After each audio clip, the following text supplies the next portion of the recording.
Hello, my name is Marion. I'm a blogger at Miss Mustard Seed. And my name is Christy. I'm a blogger at Rosemary and Thyme. And this is Design Ramblings, where we talk about all things and anything design. And today we actually are responding to a fan letter. Yes, we're very excited. We have a fan. Like there's one of you out there. That's all we need, really. That's right, just one. It's good. So her name's Deborah Finn, and she had some questions for us. And we were saying we were really impressed with Deborah because yes, she well, when Marion showed me the email, she mentioned my name, and the first thing I said was, did she spell it right? Because no one ever, even family members sometimes will be like IE or whatever, and we just have very interesting spellings for our names, and she got them both right. Yeah. Yours it's a hard spelling. I think most people don't have that. So anyway, she's Christy with an E, by the way, in case you're wondering. It's like Anne with an E, but Christy with an E. Yeah. But no I and no Y at all. Okay.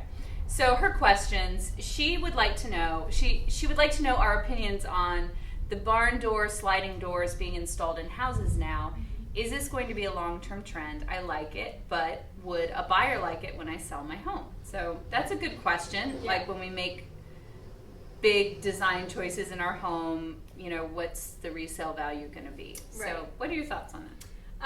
Well, we've talked about it a little bit, and I think that if you're installing it into your home and it's something that you're kind of considering with resale value and you're worried about it, something that you could do is just use it in a room that maybe you don't necessarily use often, like a study, or maybe use it as a pantry door, something like that. We've seen it used as a bathroom door, but we feel like for functionality's sake, maybe keep it away from bathrooms and bedrooms if that's something that you're worried about.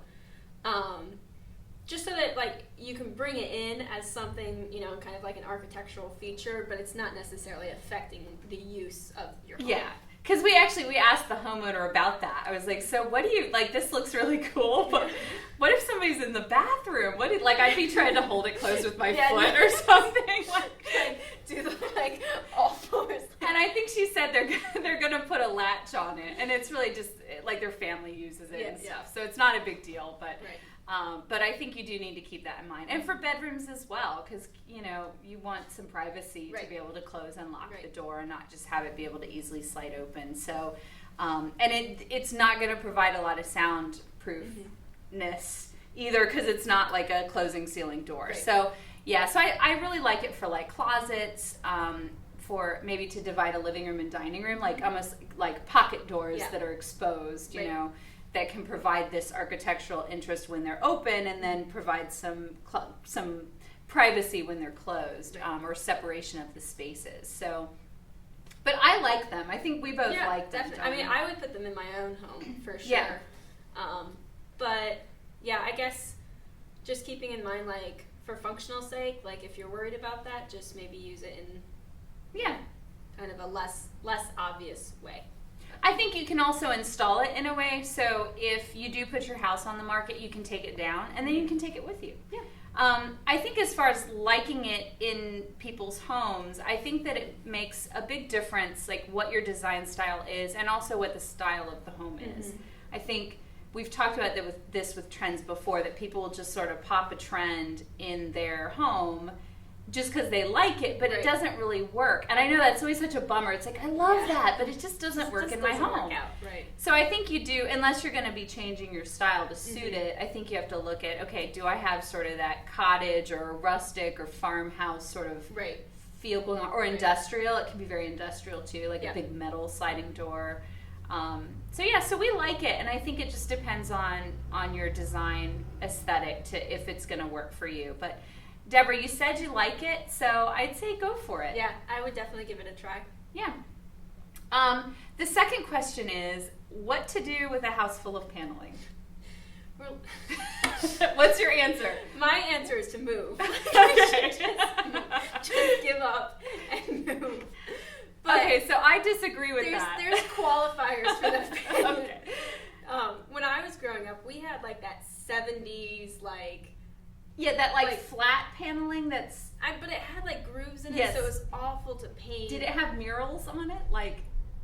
You know, some of them have like Such a hunting nightmare. scene murals and stuff. Yeah. We didn't have, but I remember, my mom struggling to paint it, and then one year we decided to remove it, and they had glued it on, so like taking it off was just like. So it's just you've had a bad paneling experience. Yes. Okay.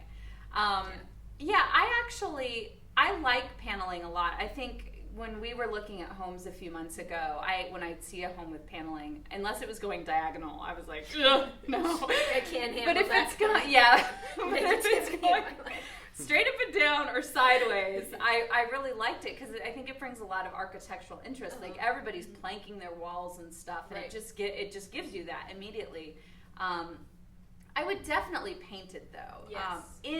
I would say in about maybe 80% of cases, because there are some homes that they just have a rustic quality about them, maybe a lake house or a cabin or something, where paneling, it just works. It's just, to paint it would maybe detract from what that house is. So I wouldn't say in every single case you should paint it.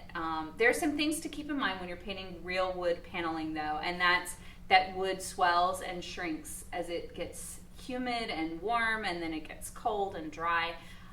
So you might paint it and then see some seams showing. So you just have to kind of be mindful of that. It's not going to be, one and done. You're going to have to go back probably and touch it up some.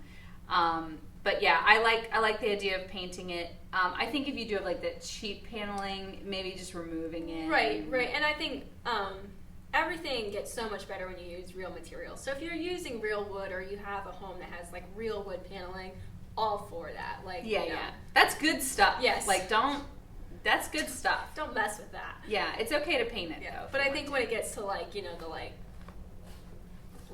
high gloss, no.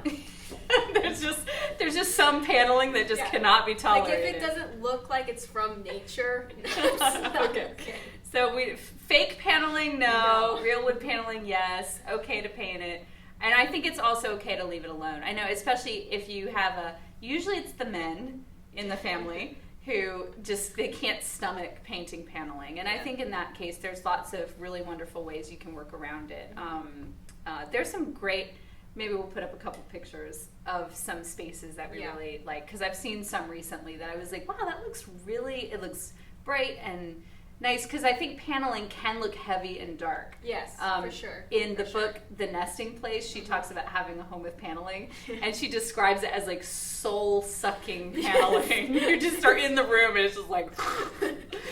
So, anyway, so those are our thoughts on paneling. It is ramblings. We're definitely living true to our name today. So her question number 3, what about painting a fireplace? Oh, I think... Okay, I'll answer while you... Yeah, let me think about that. While you contemplate. So I think, yes, you can paint a fireplace. I think it depends on what material it is. Yes. If it's a really dated brick, go for it. If it's a really beautiful old stone, I wouldn't. But it just so depends on the space, what look you're going for, what material it is. Usually people ask the question, what do you think about painting my fireplace? Because they want to paint their fireplace. And they just kind of want that encouragement or sort of the permission, like, yes, it's okay. Go for it. So some things to keep in mind, if you're painting stone will really suck in the paint. So just be mindful of that. It's going to take multiple coats. I've seen some tips that you spray it with water first before so it'll absorb the water and then absorb the paint. And also, if it is a wood-burning fireplace or gas fireplace, you might need to use a high heat paint, something that's specifically geared towards using around, fire, so that you don't have an issue there. So I would do a little bit of research on that, definitely. But if you want to paint your fireplace, I'd say I'm all for it. Yeah. I think depending on the material would be my answer. Like, I've seen some beautiful, stone work, fireplaces, and I love the look of that, just how natural it is and how textural it is and all of that. I would say no red brick. Definitely feel free to paint that. And also, like wooden mantles, I feel like I really love the look of having them painted in a really neutral color so that you can use it as a design feature. You know, you can swap out decorations throughout the year, and then it becomes a focal point rather than, you know, just a functional unit that you have in your room.